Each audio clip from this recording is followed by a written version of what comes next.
예레미야는 주전 627년부터 560년까지 남쪽 유다를 위해서 활동했던 선지자입니다. 627년부터 560년이니까 오늘 3절 말씀과 같이 시드기야 제11년 말 이해 5월에 예루살렘이 사로잡히니라. 586년에 예루살렘이 바벨론의 느부갓네살 왕에 의해서 멸망당한 시점을 말합니다. 그런데 예레미야는 주전 627년부터 560년이니까 예루살렘이 멸망된 뒤에도 이후에도 약 26년간 그 유다 백성들을 위해서 외쳤다고 하는 사실을 알게 됩니다. 그리고 느부갓네살 왕이 1차 침공할 때 주전 606년인 것을 보면, 그러니까 1차 침공, 2차 침공, 3차 침공이 586년인데 요 1차, 2차, 3차 침공을 다 예레미야 선지자가 본 것입니다. 그리고 보기 전에 이미 이 죄악의 내용으로 인해서 하나님께서 유다를 칠 것에 대해서 선언을 했던 것이지. 그러면 얼마나 그 과정이 예레미야 선지자에게 고통스러웠던 것이겠는가 하는 생각을 하게 되는 것입니다. 그는 제사장의 아들이었다, 후손이었다. 1절에 되어 있습니다. 베냐민 땅 아나돗, 제사장에게 할당되었던 성이었던 아나돗, 그 아나돗의 제사장 중에 hil기야의 아들이었다. 제사장 출신인 것이죠. 그런데 그가 언제부터 선포를 시작했냐면 2절 말씀해 보니까 요시야의 다스린 지 13년. 요시야는 주전 639년에 통치를 시작했습니다. 그런데 13년 지나면 626년, 그렇죠? 626년, 627년부터 하나님의 말씀을 선포하기 시작한 것입니다. 그런데 남쪽 유다 왕 중에 요시야 왕이 개혁을 했지요. 그 이방신을 섬기고 산당을 만들고 이런 것들에 대해서 개혁을 했던 남쪽 유다 왕이 요시야 왕인데, 요시야 왕이 왕이 된 지 5년 뒤에 그 개혁을 시작했습니다. 그것을 보면 지금 예레미야 선지자는 요시야 왕이 개혁을 한 뒤에 이제 8년 뒤에 하나님의 말씀을 받은 것이죠. 그래서 주전 627년에 하나님의 말씀을 선언하기 시작했는데, 그때는 아마도 요시야 왕의 치세 때인 것을 생각해 볼 때 처음 말씀을 전할 때는 그래도 많이 회복되어진 가운데 하나님의 말씀을 전하다가 점차적으로 여기 다 언급되지 않았지만 짧게 그 왕권을 지녔던 유다 왕들이 있었는데 두 왕의 이름은 빠져 있는 상태인데 이 4명의 왕이 통치를 하는 가운데 점차적으로 타락해 간 것이지요. 그 가운데 예레미야 선지자가 그것을 보고 그때마다 하나님이 말씀을 주셔서 말씀을 전하게 된 것입니다. 그 선지자가 예레미야 선지자입니다. 그는 그래도 회복되었던 유다의 모습을 보았었기에 참 그때로 돌아가자라고 하는 마음이 얼마나 간절했을까 하는 생각을 해보게 되는 것입니다. 우리는 먼저 3절 말씀에 하반절에 보시면 유다왕 마지막 왕 시드기야의 제11년 말까지 여호와의 말씀이 임하였다. 그런데 그 해 5월에 예루살렘이 사로잡혔다. 그럼 이게 무슨 말씀입니까? 586년 주전 586년 마지막 멸망의 날까지 어떻게 했다는 것입니까? 하나님의 말씀이 선지자를 통해서 유다 백성들에게 회개를 외치셨다는 겁니다.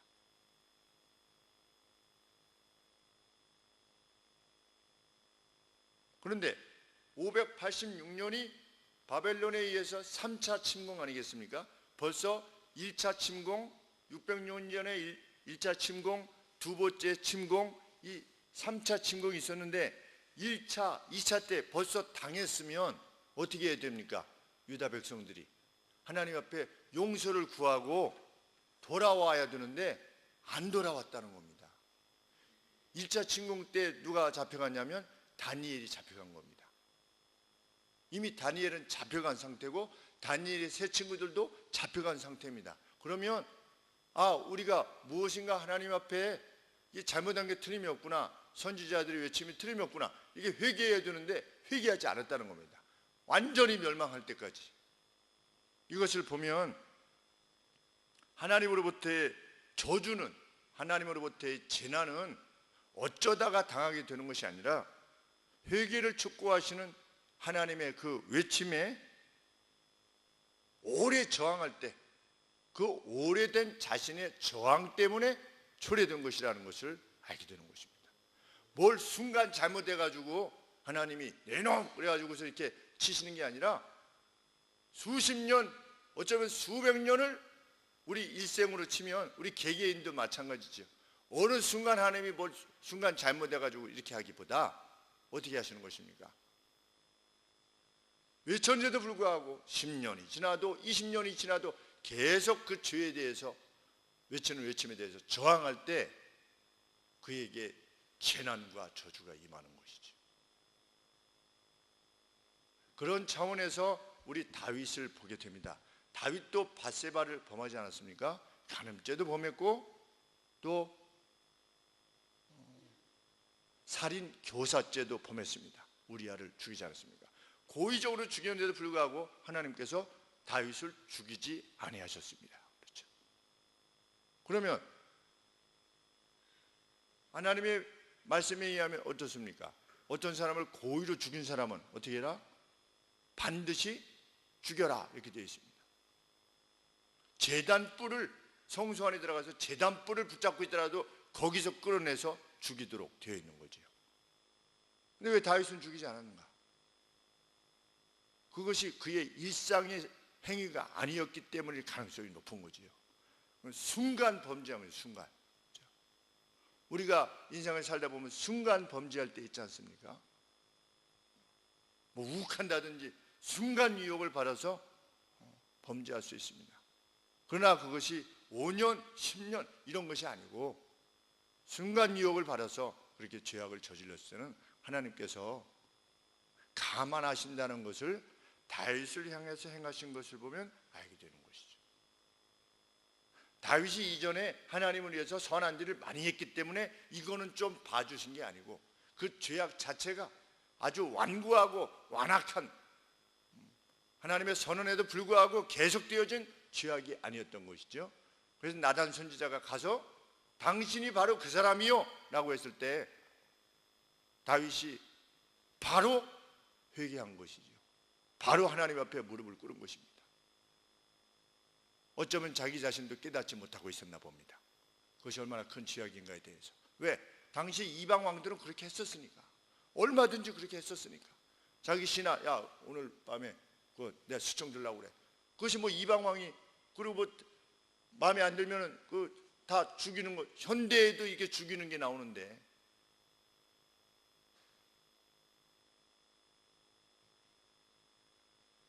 우리는 1차적으로 회개를 촉구하시는, 우리의 심령에 요청하시는 하나님의 요구를 받지 못한다면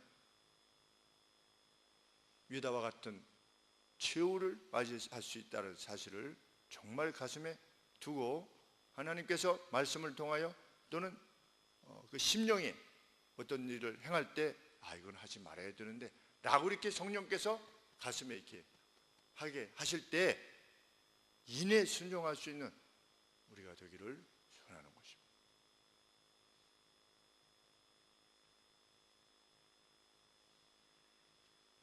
1장에서 예레미야 선지자는 자신이 유다에 대해서 외쳤던 그 내용이 자기에게도 심히 그것을 선포하기에 두려웠던 것이었다라고 하는 것을 설명합니다.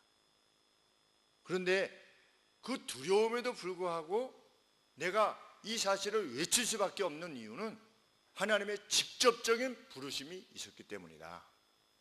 이것을 밝히는 이유는 내가 전하는 이 소식이 분명히 하나님으로부터 왔다는 거지요.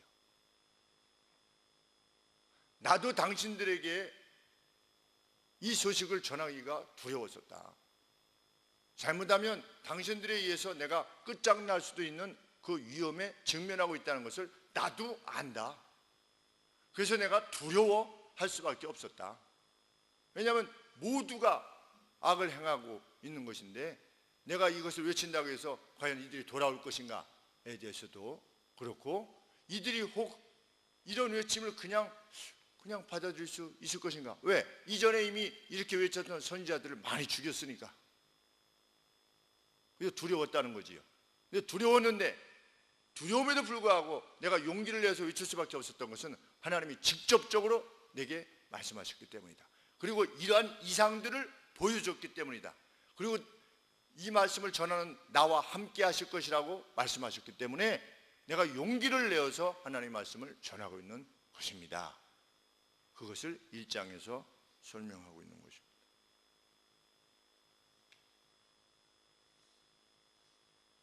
18절 말씀해 보시면 그는 누구를 향해서 지금 외치는 것입니까? 내가 오늘날 너로, 하나님께서 선지자 예레미야로 그 온 땅과 유다 왕들과 그 족장들과 제사장들과 그 땅 백성들 앞에, 이것은 그 대상이 이스라엘 전체였다는 겁니다.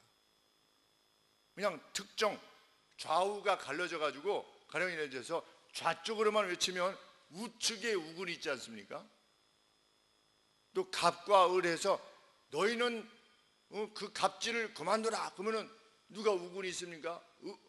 그 을이 우군이 있지 않습니까? 그런데 예레미야는 이것을 선포할 때 그 대상 전체가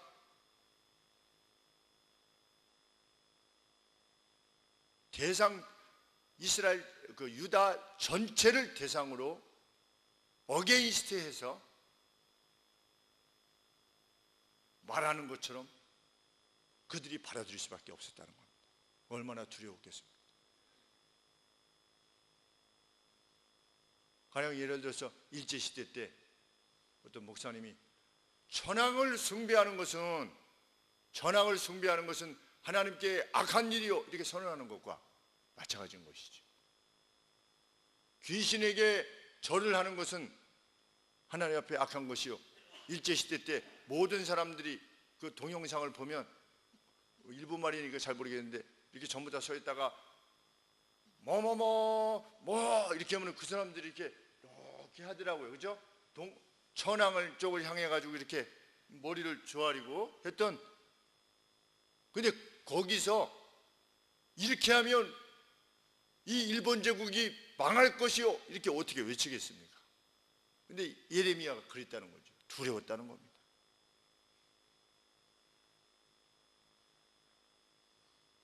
그런데 어떻게 해서 외칠 수밖에 없었다? 4절 말씀이 여호와의 말씀이 내게 임하셨다.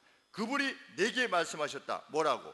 내가 너를 복중에 짓기 전에 내 어미의 태중에 짓기 전에 너를 알았고 네가 태에서 나오기 전에 너를 구별하였고 너를 열방의 선지자로 지명하였다.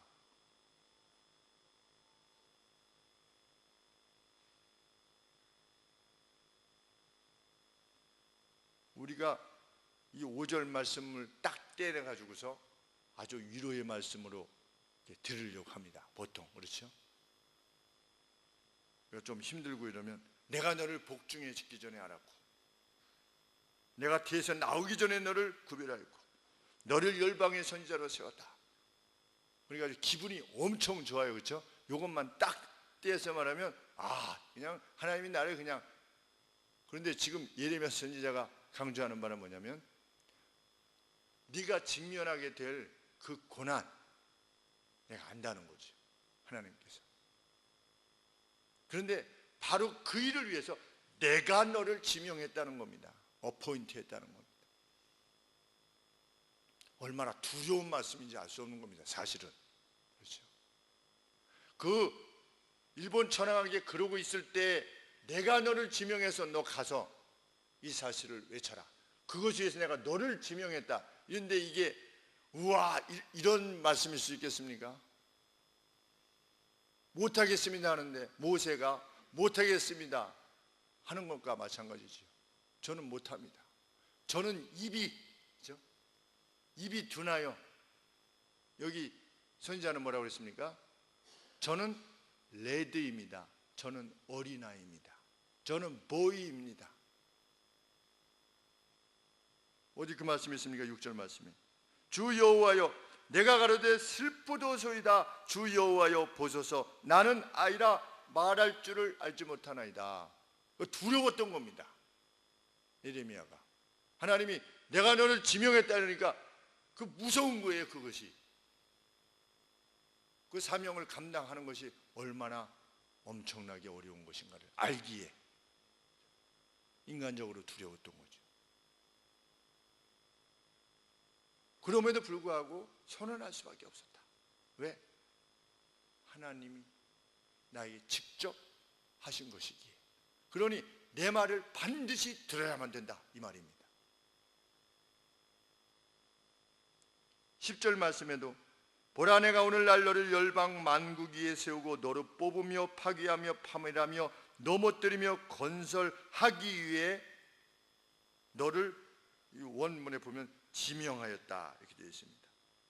보라 내가 너를 지명하였다. 이날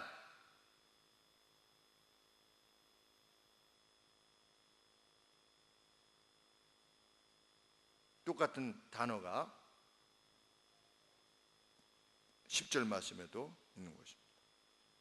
하나님께서는 7절 말씀에 보시면 무엇이라고 명령하셨습니까? 내가 보내는 곳 어느 곳이라도 너는 가라. 그리고 명령받은 모든 것을 말해야만 된다. 빠뜨리지 말고. 무서운 말씀이죠. 내가 너를 누구에게든지 보내든지 너는 가야만 되며 내가 내게 무엇을 명하든지 너는 다 말해야 된다. 올이 빠졌어요. 모든 것을 말해야 된다.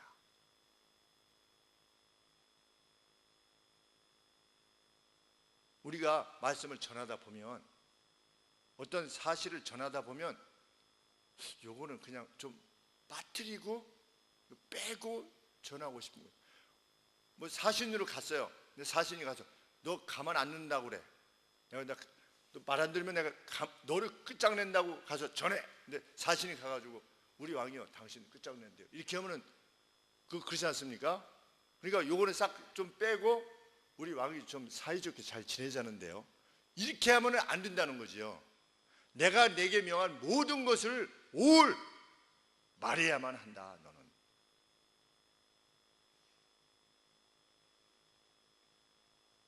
그러니까 권징 같은 경우도 매우 어렵지 않습니까? 교회에서. 그래서 권징이 행해지지 않지요. 명백하게 잘못했는데도 불구하고 죄악을 저질렀는데도 불구하고 교회에서 못합니다. 왜?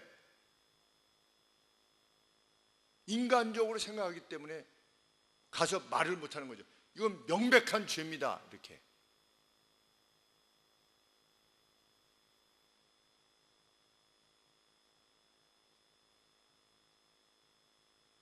하나님께서 전부 다 말해야만 된다라고 말씀하실 만큼 그 재난의 선포가 두려운 것이었다. 선포 자체가.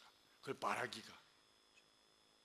만약에 쉽게 전할 수 있는 것이라면 하나님께서 너 내가 보낸 대로 다 가야 되며 내가 말한 것을 너 다 말해야 돼?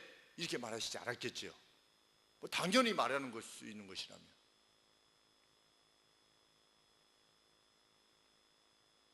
그래도 예레미야 선지자가 두려워할까 봐 하나님께서 어떻게 하셨습니까? 환상 중에 보게 하셨지요. 9절 말씀에 여호와께서 환상 가운데 보는 거죠.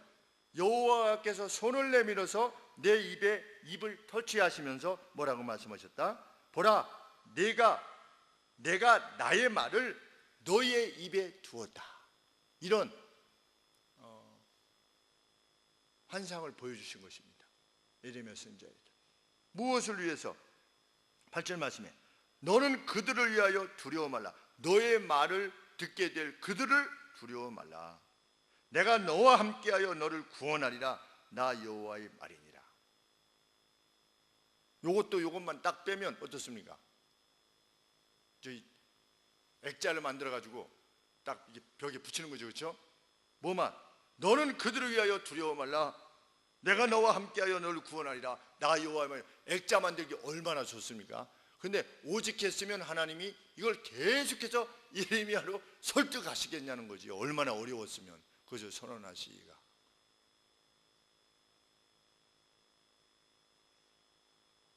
십 절 말씀에 보라, 내가 오늘날 너를 모든 나라들 위에 세우고 너로 뽑기 위하여, 뽑아내는 겁니다. 뿌리를 뽑아버리는 겁니다. 그리고 어떤 나라는 파괴하고 어떤 거는 파멸하고 어떤 거는 그냥 쓸어버리고 또 어떤 것은 세우고 어떤 것은 심기 위하여 너를 내가 만국 위에서 어포인트했다, 지명했다는 겁니다.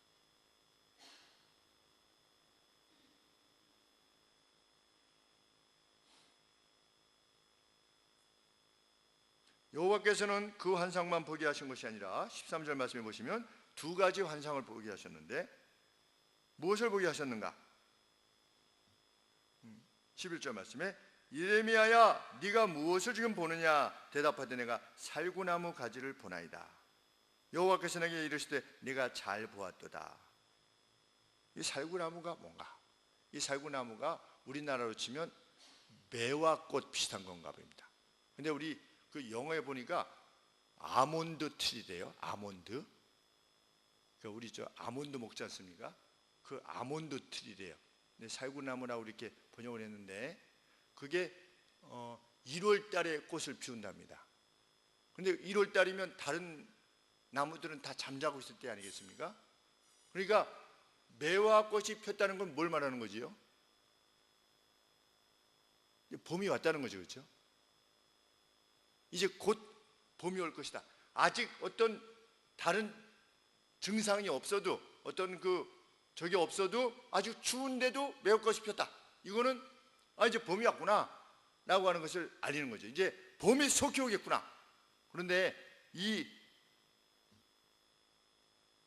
아몬드 트리가 이 살구나무 그 브랜치가 거기에 꽃이 피면 이내 이제 봄이 오는 것처럼, 그래서 이 살구나무라고 하는 그 단어의 그 원어의 뜻이 깨어있다 이런 뜻이래요. 달리 말하면 이제 이내 하나님의 진노가 임할 것이다. 너가 살구나무 보지? 보았지? 그래, 맞아. 내가 어떻게 할 거다. 그래서 12절 말씀 하반절에 네가 잘 보았도다. 왜냐하면 나 하나님이 내 말을 지켜 그대로 이룰 것이기 때문이다. 이제 곧 내 말을 이룰 것이라는 거지요. 살구나무 봤지? 이제 곧 그 일이 이루어질 것에 대해서 네가 봤지? 이제 봄이 오는구나. 하나님의 진노가 이제 임박했구나 라고 하는 것을 환상을 통해서 보여주신 것입니다. 또 무엇을 보게 하셨습니까? 13절에 보시니까 여호와의 말씀이 다시 내게 임하니라. 이르시되 네가 무엇을 보느냐? 대답하되 펄펄 끓는 가마를 보나이다. 그 안에 이렇게 막 펄펄 끓는 뭐가 이렇게 담겨져 있는 거죠. 근데 그게 어느 쪽으로부터? 북에서부터 기울어졌다. 이 기울어졌다라고 하는 표현은 성경에는 없습니다. 그래서 이렇게 좀 작게 썼지요. 이제 북으로부터 페이스가, 그러니까 저 북쪽에서 남쪽으로 이렇게, 그러면 우리가 알겠죠. 그것이 무슨 이미지인지. 이 안에 막 뜨거운 것이 펄펄 끓고 있는데 그 그릇이 남쪽을 향해 있는 거예요. 남쪽이 어디입니까? 유다지요. 유다 쪽을 향해서 이게 끓는 그릇이 이제 막 쏟아 이제 붓는 거죠. 우리가 펄펄 끓는 것을 우리에게 붓는다고 생각하면 얼마나 두려운 일이 되겠습니까? 하나님께서 그런 이상을 보여주신 것입니다. 북방으로부터 원수들이 와서 유다를 초토화할 것에 대해서 하나님께서 환상으로 보여주시는 것이죠. 그래서 15절 말씀에 14절 말씀에 여호와께서 내게 이르시되 재앙이 북방에서 일어나 이 땅의 모든 거민 가나안 땅 유다 땅의 거민에게 임하게 될 것이다. 바벨론이 쳐들어오는 것이죠. 북쪽에서부터. 나 여호와가 말하노라 내가 북방의 모든 나라의 족속을 부를 것인즉 그들이 와서 예루살렘 성문의 그 게이트에 성문 그 문 앞에 각기 자리를 정하고 그 사면 성벽과 유다 모든 성읍들을 칠 것이다.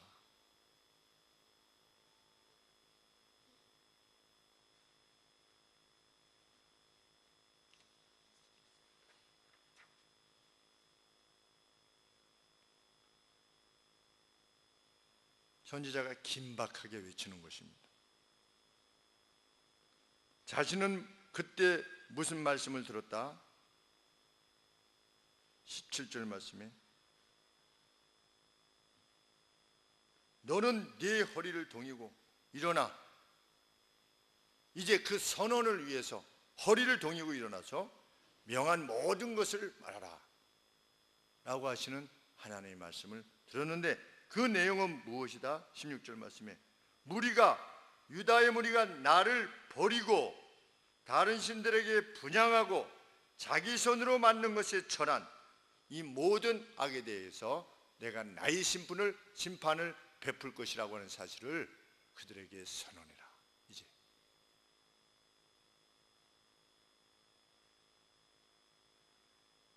그런데 만일 네가 무서워서 선언하지 아니하면 17절 말씀 하반절 말씀에 그들을 인하여 두려워 말라. 만약에 두려워한다면 오와 그랬습니다. 만일 네가 두려워서 말을 전하지 않는다면 내가 너로 하여금 그들 앞에서 두려움을 당하게 할 것이다. 오히려 네가 두려워서 전하지 네가 담대히 전하든지 아니면 네가 겁쟁이가 돼가지고 그렇게 되지 않는다면 내가 그들 앞에서 너로 하여금 디스메이하게 할 것이다. 아주 당혹스러운 두려움 가운데 사로잡히게 할 것이다. 하나님께서 이렇게 지명하여서 예레미야 선지자에게 명령하셨다는 것입니다.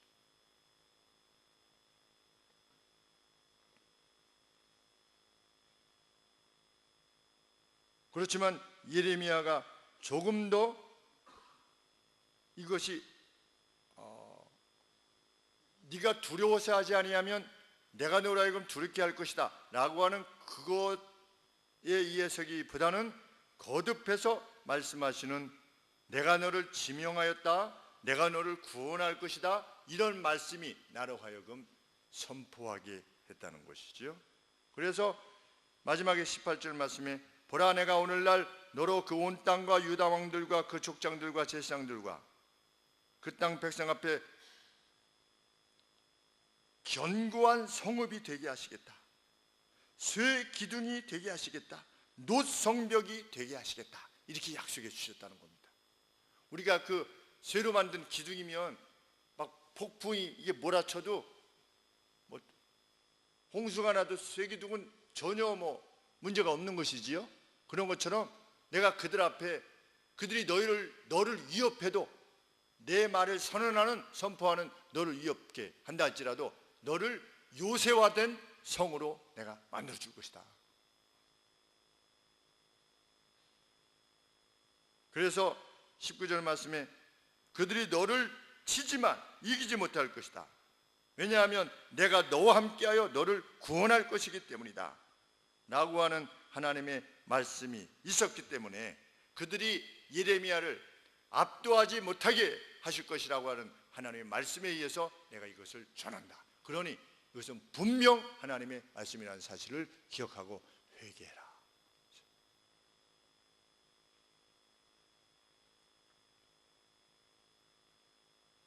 오늘날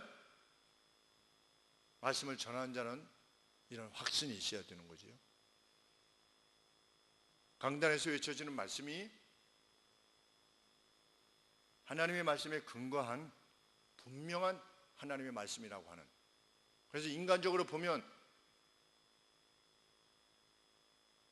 외치기 좀 껄끄럽고 이렇게 하면 어떻게 할까? 어떻게 생각하실까?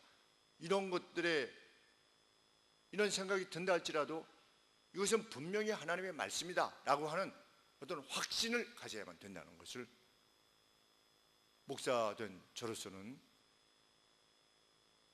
교훈을 받게 됩니다. 그만큼 네가 전하는 말씀이 하나님의 말씀에 근거한 말씀이냐, 그렇게 확신이 되어질 만큼 말씀에 깊이 연구하고 말씀의 권위를 네가 그만큼 존중하느냐. 우리 성도님들은 그렇게 외쳐진 말씀이 분명하다면 그 말씀을 하나님의 말씀으로 받아야 된다라고 하는 교훈을 받게 됩니다. 그래야만 유다가 당했던 화가 우리 것이 되지 않을 것이기 때문입니다. 하나님은 교회에 속한 모든 하나님의 백성들이 젖과 꿀이 흐르는 가나안 땅에서 거하게 하시기를 원하시는 것이 하나님의 본뜻이며 오늘도 교회를 향하신 하나님의 선하신 뜻이라 믿습니다. 오늘도 하나님은 이때 당시에 예수님 오시기 전, 지금부터 약 2600년 전 이스라엘을 대하셨던 하나님은, 유다를 대하셨던 하나님은 동일하게 오늘을 그렇게 대하고 계시는 것이죠. 그래서 이 강단은 살아있어야만 됩니다. 그래서 우리 성도님들도 이것을 위해서 기도해 주시는 것이고, 이 강단으로부터 하나님의 살아계신 말씀이 전달되어지기를 간절히 소원하셔야 될 것이며, 이를 위해서 간절히 기도하셔야 될 것이고, 그 외침이 마치 유다 백성들이 그 말씀을 들었을 때 예레미야를 깊은 그 구덩이에다가 던져서 죽이려고 했던 것처럼 그 전 유다 백성들이 예레미야의 외침에 대해서 아주 엔티했다는 거거든요. 네가 뭐 한다고 너 혼자 잘났다고 그러냐. 아니, 예루살렘이 우리 가운데 있는데, 하나님의 전이 우리 가운데 있는데, 그러면 하나님이 이 전을 포기하신다는 말이냐? 그게 가다는 말이냐? 이런 논리를 내세워서 이스라엘 백성들을 호도했던 거짓 선지자들, 제사장들, 관원들을 말을 듣고 이스라엘 백성들이, 유다 백성들이 하나님을 떠났었죠. 하나님의 심판에 직면할 수밖에 없었습니다. 우리는 요즘 시대에 정말 거짓 선지자들의 외침을 얼마나 많이 듣고 있습니까? 복음이 아닌 것들을 마치 복음인 양 포장해서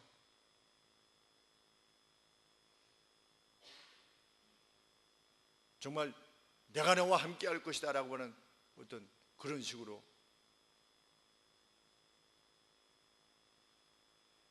하나님이 요구하시는 것을 명백하게 말하지도 아니하고, 하나님께서 죄악이라고 명백하게 정하신 것들을 행하지도 아니하고, 하나님께서 하지 말라고 그러면 하려고 하고, 하나님께서 지도자를 세우는 것에 대해서도 이렇게 세워라 라고 말씀하셨는데 자기들 나름대로 시대에 따라서 성경을 떠나서 자기들이 주장하는 것이 더 옳은 것이냐, 자기를 쫓게 하려는 자들이 또 얼마나 많은지 알 수 없는 것입니다. 정말 교회가 진리의 말씀에 붙잡혀서 나아가게 되면 이들이 직면하게 되었던 그 재난에 우리가 직면하지 않게 않게 될 것입니다. 그리고 그 가운데서도 하나님을 쫓았던 다니엘의 세 친구와 같이 하나님께서 결정적으로 일하시는 것에 대해서 우리로 보게 하실 것입니다. 그 믿음이 우리 안에 함께 있게 되기를 간절히 소원하는 것입니다. 기도하겠습니다. 아버지, 예레미야를 끊임없이 설득하시는 우리 하나님 아버지, 두려워 떨며 전하기를 힘들어했던 예레미야를 거듭하여 격려하시고 용기를 주신 하나님, 오늘도 하나님께서 세우신 각 강단에서 하나님의 진리의 말씀이 용감하게 선포되어질 수 있도록 도와주시옵소서. 하나님께서 금하신 것이 무엇이며 하나님께서 행하라고 명하신 것들이 무엇인가를 아버지 명백하게 선언케 하셔서 주의 양들이 하나님께서 등과 같이 비추시는 말씀을 통하여 비춰주시는 그 길을 좌우로 치우침이 없이 걸어갈 수 있도록 저희 모두를 이끌어 주시옵기를 간절히 소원합니다. 그 길 끝에 새 예루살렘에 저희들이 함께 당도할 수 있도록 도와주시옵소서. 예수 그리스도의 이름으로